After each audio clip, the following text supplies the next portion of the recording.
Entonces, vamos a ver si lo que yo estoy hablando tiene sentido con el caso de obstáculos.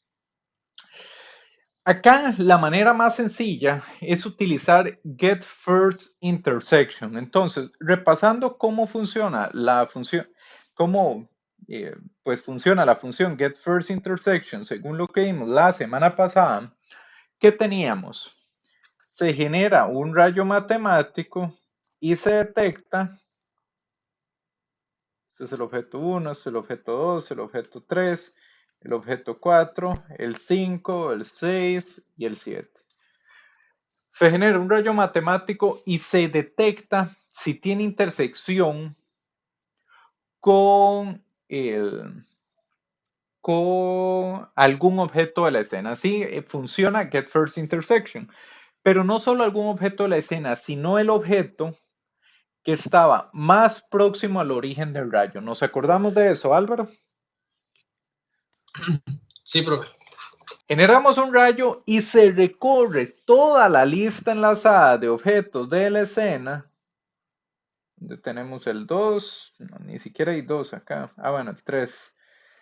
Recorremos toda la lista enlazada de objetos en la escena porque pueden haber dos objetos que tengan intersección, pero el que necesitamos reportar es el que estaba más cerca al origen del ojo. Teníamos que reportar 7.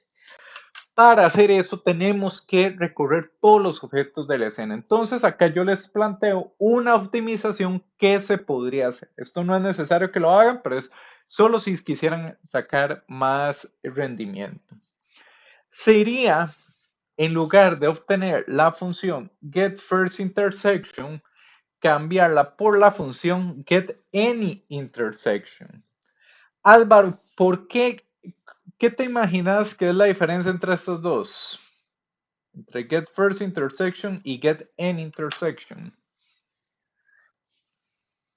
Que get any intersection detecta cualquier colisión con objetos, pero no sé si detecta solo una colisión o dos o más.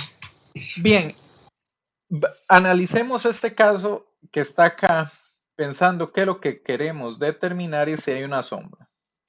Entonces vea por qué sería valioso en lugar de hacer get first intersection, hacer get an intersection. Consideremos que la fuente de luz está acá, Álvaro. ¿De acuerdo? Sí. Entonces, vea el algoritmo, el get first intersection lo que haría. Iría por el objeto 1, 2, 3, 4, 5, 6, 7, este sería el 8. Y 8, recorre todos, aunque había detectado una intersección acá, tiene que recorrer todos para reportar la intersección más cercana, ¿estamos de acuerdo? Sí. ¿Qué sucedería con get any intersection? Iría de la siguiente manera. Empezaría 1, no hay intersección, 2, no hay intersección, 3, no hay intersección, 4, sí hay intersección, pare ahí. ¿Por qué sospechas que sería lo suficientemente bueno?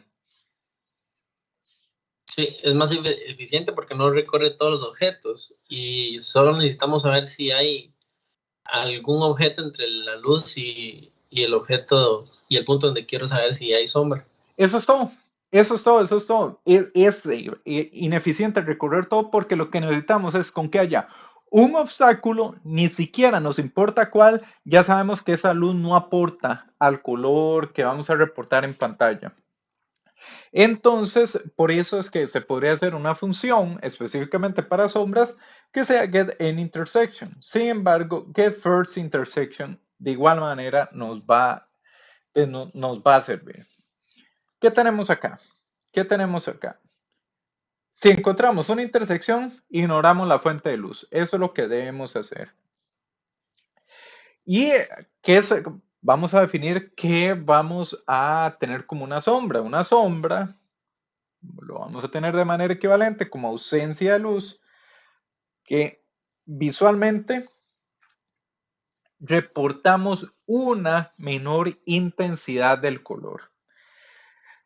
Si recordamos de la semana pasada, tenemos un par de parámetros. luz ambiente de la escena y factor ambiente del objeto. Estos dos parámetros en conjunto lo que dicen es qué tan oscuro es un objeto cuando hay sombra.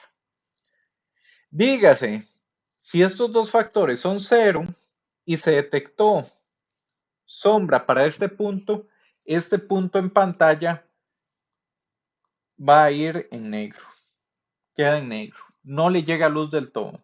Si estos factores de luz ambiente general de la escena y luz ambiente del objeto son mayores que cero, alguito se podría distinguir, alguito se podría distinguir, el,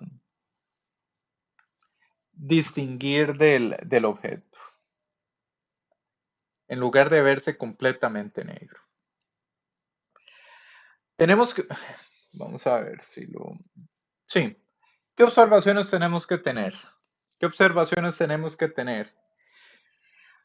Generamos el rayo. Álvaro detectó intersección con objeto, pero vea esta aclaración que pongo aquí. La distancia al objeto debe ser menor a la distancia hacia la fuente de luz. ¿Por qué? Porque dentro de la función lo que tenemos es un, es un vector y puede ir tanto hacia adelante o hacia atrás. Muy bien, Álvaro. Podríamos tener el punto donde tenemos acá el ojo, generó este rayo. Este punto queremos ver si va a tener iluminación. Entonces tenemos la fuente de luz, llamamos a la función getFirstIntersection o, o getAnyIntersection y le tenemos un cuidado especial. Vemos esta situación, generamos el rayo matemático hacia la fuente de luz y la función nos retorna que hubo intersección con un objeto. Siendo que este es el escenario, Álvaro, podríamos visualizar acá que la distancia al objeto D mayúscula es mayor a la distancia hacia la fuente de luz. ¿Tiene sentido reportar sombra ahí? No, no, claro que no. No tiene sentido. Entonces, esta es esta restricción que vemos acá. La distancia al obstáculo debe ser menor hacia la distancia a la fuente de luz. Hicimos la optimización de getAnyIntersection. Esta tiene que tener un cuidado o un check, decir, detecté intersección, sí, no automáticamente digo pinta en sombra. ¿Es esta intersección la distancia mayor a la fuente de luz? Sí, siga con el resto de la lista. ¿Por qué hay que seguir con el resto de la lista? Porque podría ser que más adelante se encuentre con un objeto acá. ¿Me explico, Álvaro? Sí, profe. Muy bien. Ese es el caso. Entonces, tenemos que tener el cuidado de que el objeto no se haga sombra a sí mismo. Y esto idealmente sería algo que no deberíamos de considerar. O sea, ni siquiera deberíamos apuntarlo acá. Pero resulta que esto es un problema real. Esto es un problema real por punto flotante.